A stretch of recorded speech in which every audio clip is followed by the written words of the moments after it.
નમસ્કાર વિદ્યાર્થી મિત્રો, અગાઉના લેક્ચરની અંદર આપણે જે કેટલાક બાજીપત્તા વિશેની ચર્ચા કરી હતી, એના અગાઉના લેક્ચરની અંદર સમતોલ પાસાની પણ વાત કરી હતી, સમતોલ સિક્કાની પણ વાત કરી હતી. આજે આપણે વાત કરવાના છીએ કે તમને આ ટાઈપનો પ્રશ્ન આમ તો જનરલી પૂછાતો હોય છે કે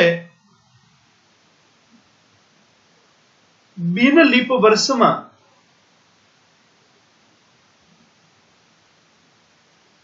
ત્રેપન બુધવાર આવવાની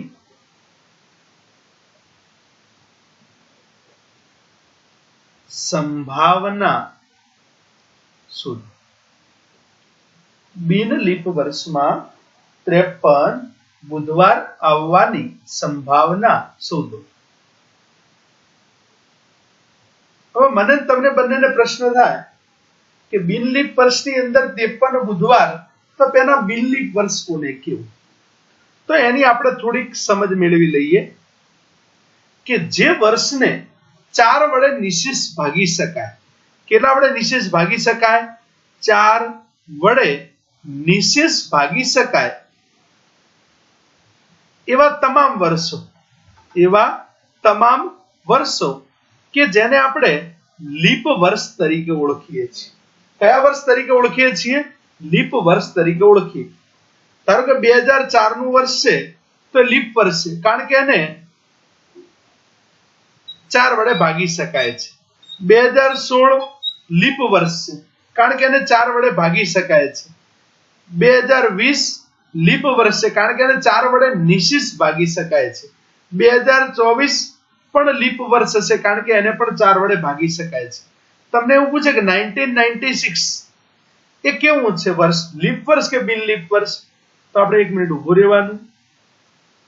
ચોકો 16 વધ્યા 3 ઉપરથી ઉતર્યા 9, 9 ચોક 36 વધ્યા 3 ઉપરથી ઉતર્યા 6, 9 ચોક 36, 36 માંથી 36 જાય એટલે 0. 36 માંથી 36 જાય કેટલા વધે? 0. તો શેષ 0 વધી એટલે આપણે કહી શકીએ કે 1996 એ કેવું વર્ષ છે?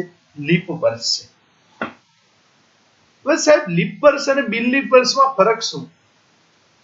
તો લીપ વર્ષ દર 4 વર્ષે એક જ વખત આવે. લીપ વર્ષ 4 વર્ષે એક જ વખત આવે. 2004 માં લીપ વર્ષ હોય તો પછી 2008 લીપ વર્ષ હોય, પછી 2012 લીપ વર્ષ હોય, પછી 2016 લીપ વર્ષ હોય, પછી 2020 લીપ વર્ષ હોય, અને પછી વિદ્યાર્થી મિત્રો 2024 લીપ વર્ષ હોય. લીપ વર્ષ દર 4 વર્ષે આવે. લીપ વર્ષની અંદર આપણા ફેબ્રુઆરી માસમાં, કયા માસની વાત કરું છું? ફેબ્રુઆરી માસમાં 29 દિવસ હોય. કેટલા દિવસ હોય? 29 દિવસ. અને બિન લીપ વર્ષમાં ફેબ્રુઆરી માસમાં, કયા માસમાં? ફેબ્રુઆરી માસમાં 28 દિવસ. કેટલા દિવસ? 28 દિવસ. લીપ વર્ષના કુલ દિવસ કેટલા? તો કે ભાઈ 366 દિવસ. લીપ વર્ષના કુલ દિવસ કેટલા? 366. અને બિન લીપ વર્ષ હોય, બિન લીપ વર્ષ હોય તો એના કુલ દિવસ આવે 365 દિવસ. દુનિયાનું કોઈ પણ વર્ષ હોય, ચાહે લીપ વર્ષ હોય કે બિન લીપ વર્ષ, એમાં 52 અઠવાડિયા પૂરા આવે. આખા વર્ષની અંદર લીપ વર્ષ હોય, બિન લીપ વર્ષ હોય, 52 અઠવાડિયા આવે જ. એટલે કે 52 વખત સોમવાર આવે, 52 વખત મંગળવાર આવે, 52 વખત બુધવાર આવે, 52 વખત ગુરુવાર આવે, 52 વખત શુક્રવાર આવે, અને 52 વખત શનિવાર આવે, 52 વખત રવિવાર આવે. કોઈ પણ વર્ષ હોય, ચાહે લીપ વર્ષ હોય કે બિન લીપ વર્ષ હોય, પણ 53મી વખત દરેક વાર આવતા નથી. 53મી વખત એટલે તમને અહીંયા પૂછે કે 53 બુધવાર હોય બિન લીપ વર્ષમાં, તો બિન લીપ વર્ષમાં દિવસો કેટલા? તો 365 દિવસ છે. કેટલા દિવસ છે? 365. તો હવે આપણે શું કરી શકીએ? આપણો જે પ્રશ્ન છે એના જવાબની દિશામાં જવું હોય તો તમારે એક શોર્ટકટ બેટા હંમેશા માટે મગજમાં ફિટ કરી દેવાની જેટલા દિવસો તમને કીધા હોય એ દિવસો અહીંયા લખી દેવાના. કેટલા છે? 365. 7 વડે ભાગાકાર કરી દેવાનો. 7 × 35 વધ્યા 1 ઉપરથી ઉતર્યા 5. 7 × 14 વધ્યા 1. કેટલા વધ્યા? 1. તો 53 બુધવાર આવવાની સંભાવના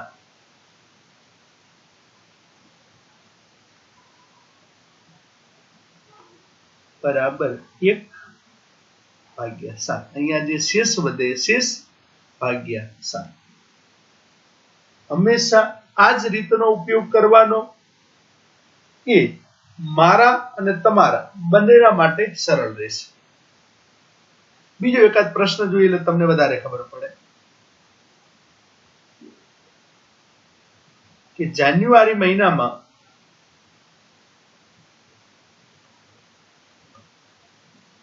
5 રવિવાર આવવાની સંભાવના.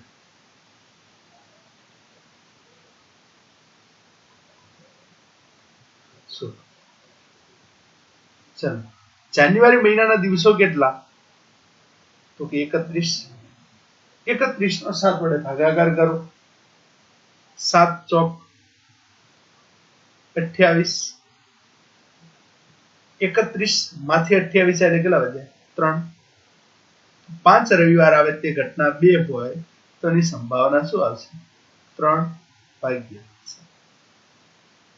જાન્યુઆરી મહિનામાં 5 રવિવાર આવવાની સંભાવના શું આવશે? 3/7. હવે આપણને એવો પ્રશ્ન થાય કે કેમ આવો? તો મેં પહેલા પણ વાત કરી કે દુનિયાનો કોઈ પણ મહિનો હોય, જાન્યુઆરી હોય, ફેબ્રુઆરી હોય, માર્ચ હોય, એપ્રિલ હોય, ડિસેમ્બર હોય કે નવેમ્બર હોય, દરેક મહિનાની અંદર 4 અઠવાડિયા આવે. દરેક મહિનાની અંદર કેટલા અઠવાડિયા આવે? 4 અઠવાડિયા પૂરા આવે. અને 5મું અઠવાડિયું છે એ અધૂરું હોય. 5મું અઠવાડિયું કેવું હોય છે? અધૂરું. જો મહિનો મંગળવારથી ચાલુ થતો તો મંગળ, બુધ, ગુરુ જેટલા દિવસ વધારાના હોય, 2 દિવસ વધારે તો મંગળ અને બુધ આવે. બુધ અને ગુરુ પણ આવી શકે. જે વારથી અઠવાડિયું શરૂ થતું હોય એના અનુસંધાનમાં વધારે દિવસો આવતા હોય. મને આનો પ્રશ્ન પૂછ્યો કે ભાઈ 4 રવિવાર આવવાની સંભાવના, તો દુનિયાનો કોઈ પણ મહિનો હોય દરેકમાં 4 અઠવાડિયા આવે તો એની સંભાવના એક એ શક્ય ઘટના છે, ચોક્કસ ઘટના છે. પણ તમને એનો ક્યારે પ્રશ્ન પૂછશે નહીં. તમને પૂછે 5 રવિવાર આવવાની સંભાવના શોધો, તો તમારે એક જ શોર્ટકટ વાપરવાની. એ મહિનામાં દિવસો કેટલા? એ દિવસો નો 7 વડે ભાગાકાર કરવાનો. જે શેષ આવે શેષ ભાગ્યા 7 એ તમારો જવાબ.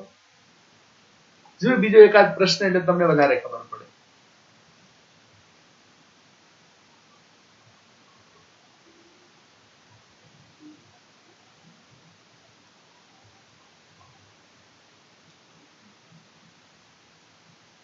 ઓગસ્ટ મહિનામાં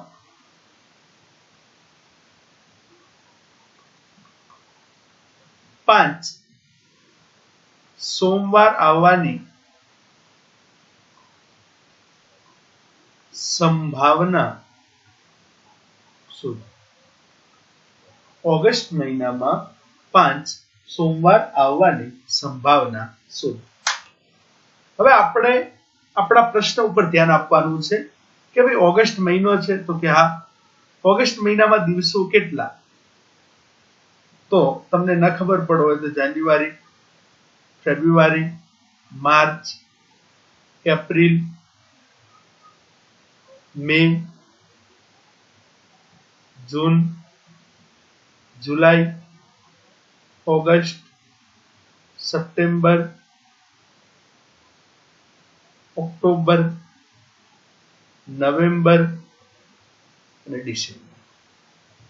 જાન્યુઆરીમાં 31 દિવસો હોય, ફેબ્રુઆરીમાં 28 કે 29, માર્ચમાં 31 હોય, એપ્રિલમાં 30 હોય, મેમાં 31 હોય, જૂનમાં જાન્યુઆરી, ફેબ્રુઆરી, માર્ચ, એપ્રિલ, મે, જૂનની અંદર 30 દિવસો હોય, જુલાઈમાં 31 હોય, ઓગસ્ટમાં 31 હોય, સપ્ટેમ્બરમાં 30 હોય, ઓક્ટોબરમાં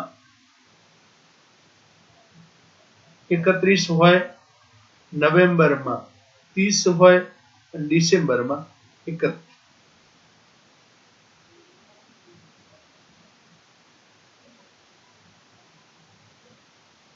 ક્લિયર? તો એ છે. અથવા બેટા આપણી જે સિસ્ટમ હતી, કદાચ મોટા ભાગના વિદ્યાર્થીઓને ખબર હશે,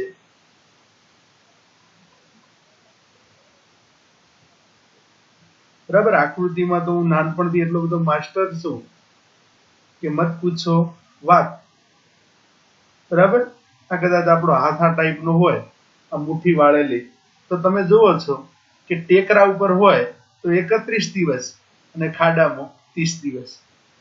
તો આપણે અહીંયા એ રીતે ગણતા, કદાચ યાદ હોય તો, જાન્યુઆરી અહીંયા ટેકરા ઉપર આવે એટલે કેટલા દિવસ, બીજો હાથ પણ દોરી દઈએ એટલે બધાને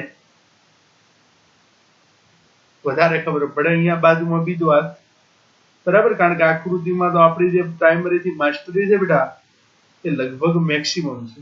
તો જાન્યુઆરીમાં 31 દિવસ, ફેબ્રુઆરીમાં 28 કે 29, માર્ચમાં 31, એપ્રિલ ખાડામાં આવે એટલે 30, મે ટેકરા ઉપર આવે એટલે 31, જૂન ખાડામાં આવે એટલે 30, જુલાઈ ટેકરા ઉપર આવે એટલે 31, ઓગસ્ટ ફરીથી ટેકરા ઉપર આવે એટલે 31,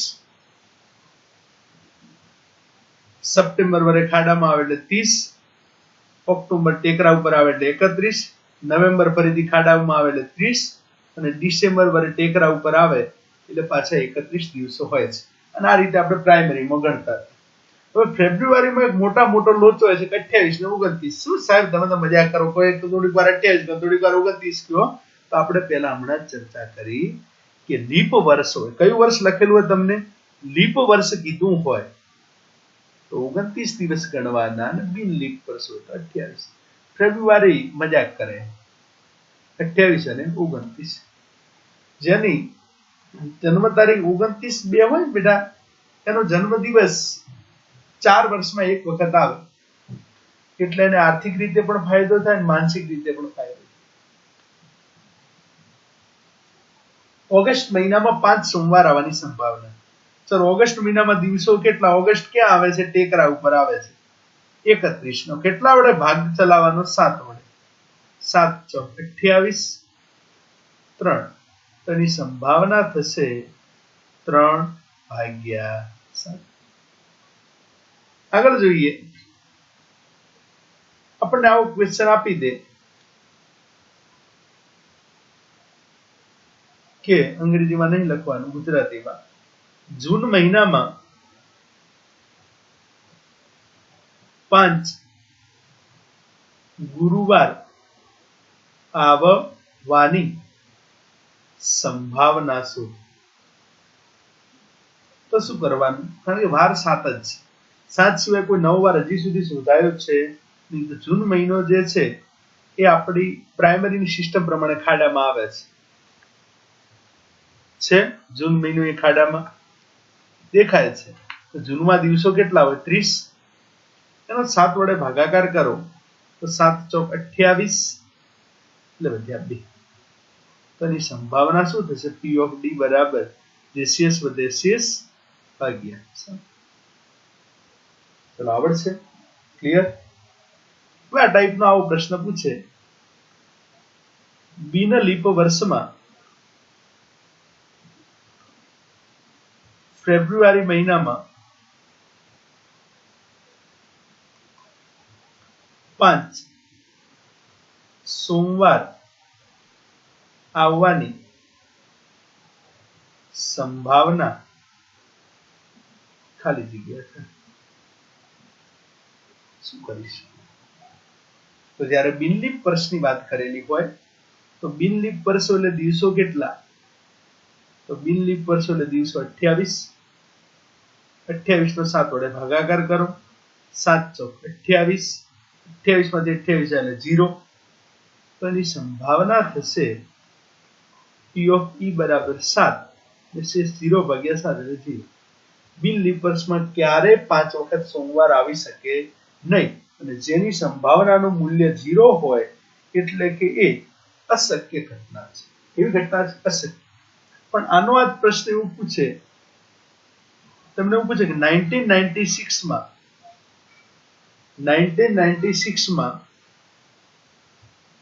ફેબ્રુઆરી મહિનામાં 5 સોમવાર આવવાની સંભાવના ખાલી જગ્યા થાય. બહુ મસ્ત પ્રશ્ન છે. હવે તમને એમ થાય કે સાહેબ 0 જવાબ લખી દો, તો 0 નો આવે. 1996 એટલે લીપ વર્ષ છે. આપણે હમણાં જ ચેક કર્યું હતું, કારણ કે એને 4 વડે નિશેષ ભાગી શકાય છે. લીપ વર્ષ હોય એટલે દિવસો કેટલા? 29. 29 નો 4 વડે ભાગાકાર કરીએ તો 7 ચોક 28. શેષ કેટલી બધી? 1. તો એની સંભાવનાનું મૂલ્ય આવશે 7 તો ભાગાકારમાં આવશે 1/7. એની સંભાવનાનું મૂલ્ય શું થશે? 1/7. હવે દરેક વિદ્યાર્થી મિત્રો ને ખાસ જણાવવાનું કે આવો કોઈ પણ વાર સંબંધિત દાખલો આવે તો એક જ સ્ટેપ કરવાનું કે મહિનાના જેટલા દિવસો હોય કે વર્ષના જેટલા દિવસો હોય એનો 7 વડે ભાગાકાર કરવાનો.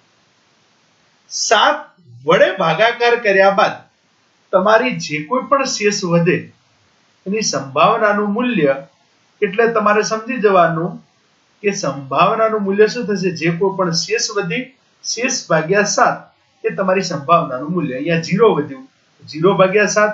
1 વધ્યું તો 1/7. અહીંયા શેષ 2 વધી તો 2/7. અહીંયા શેષ 3 વધી તો 3/7. અહીંયા શેષ 3 વધી તો 3/7. અહીંયા શેષ 1 વધી તો 1/7. એટલે હંમેશા માટે તમારો જવાબ શું આવશે? કે જે તમારી સંભાવનાની જે શેષ વધે, શેષ ભાગ્યા 7 એ તમારી સંભાવનાનું મૂલ્ય છે. તો આ ટાઈપના કોઈ પણ ક્વેશ્ચન આવે તો કોઈ પણ વિદ્યાર્થીને કોઈ ભૂલ થવી જોઈએ નહીં. હવે આપણે વાત કરવી છે પ્રશ્નપત્રની. હવે હું કે તમને કે 20 ગુણના પ્રશ્નપત્રમાં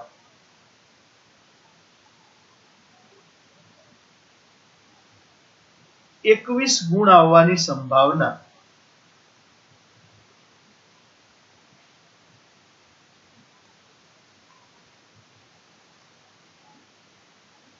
ખાલી જગ્યા થાય. ચલો, અમે ભણ્યા છીએ અને તમે ભણી રહ્યા છો. ક્યારે 20 ગુણના પ્રશ્નપત્રમાં 21 ગુણ આવે?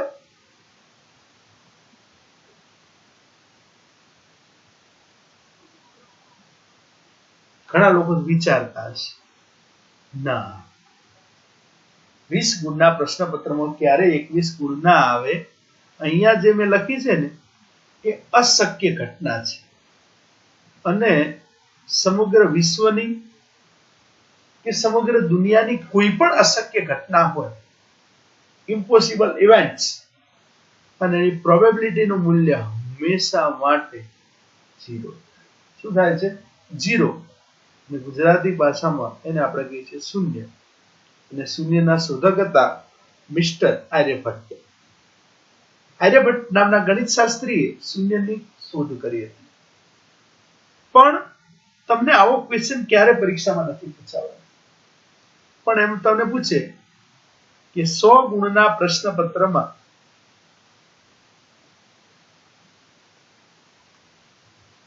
42 ગુણ, અથવા ગુણ ના આપે 42 ગુણ આવવાની સંભાવના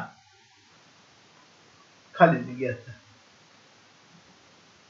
તો અમુક પ્રશ્નોના જવાબ આપવા માટે દરેકે દરેક વિદ્યાર્થી મિત્રએ ભગવાને જે એક અમૂલ્ય ભેટ આપી છે આપણને બધાને, સજીવોને, અને એમાં પણ મનુષ્યને, બધાને નહીં, બીજા બધાને કદાચ આપી છે કે નથી આપી ખબર નથી, પણ મનુષ્યને તો આપી જ છે.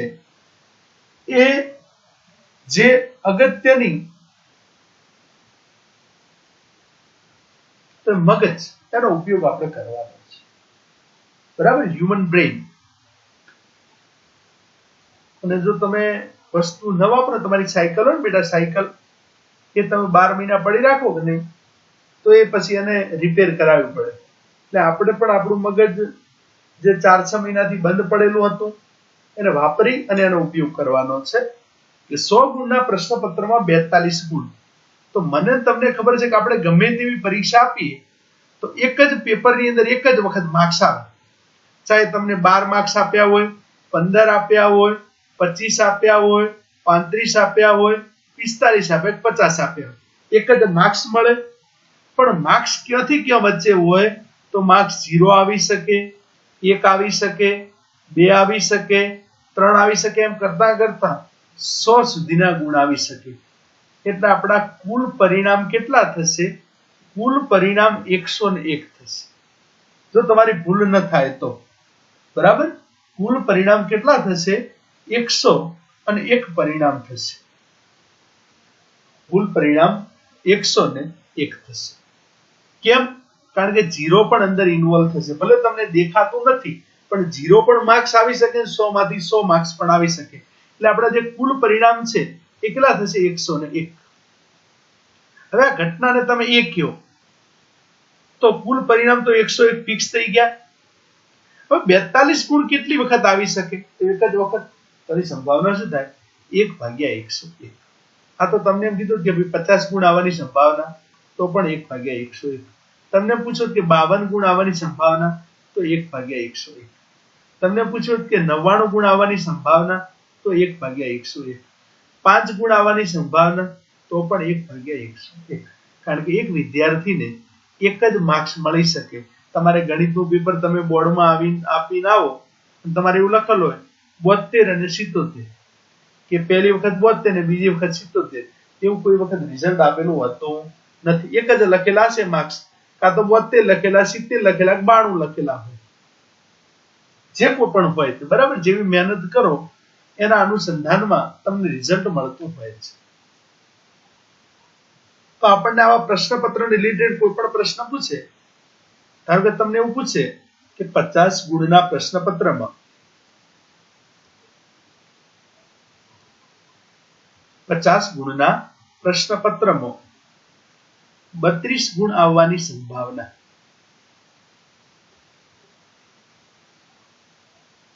ખાલી જગ્યા થાય તો 50 ગુણના પ્રશ્નપત્રની અંદર 32 ગુણ કેટલી વખત આવે? એક વખત.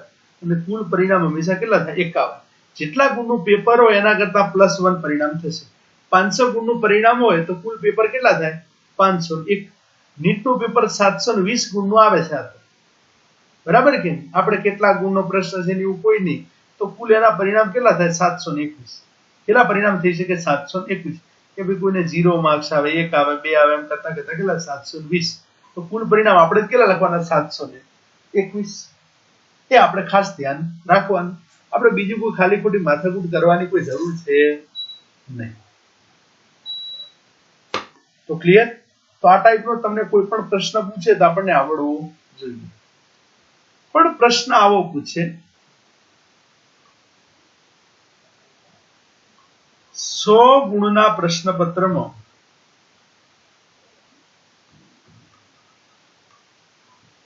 33 ગુણે પાસ થવાય છે. પાસ થવાય છે. તો પાસ થવાની સંભાવના અને નાપાસ થવાની સંભાવના બહુ ઇમ્પોર્ટન્ટ પ્રશ્ન છે. અને આજના લેક્ચરનો છેલ્લો પ્રશ્ન, સંભાવના શું? છતાં પણ ઘણા વિદ્યાર્થીઓ ભૂલ કરે છે કે વિદ્યાર્થી પરીક્ષામાં પાસ થાય તે ઘટના h હોય તો P of h બરાબર કુલ પરિણામ. તો મને તમને ખબર પડી કે કુલ પરિણામ કેટલા થાય? 100 ગુણનું પેપર હોય તો 101, 50 ગુણનું પેપર હોય તો 51, 20 ગુણનું પેપર હોય તો 21, 10 ગુણનું પેપર હોય તો 11. પણ પાસ થવાય તો કેટલા કેટલા માર્ક્સ આવે તો પાસ થવાય?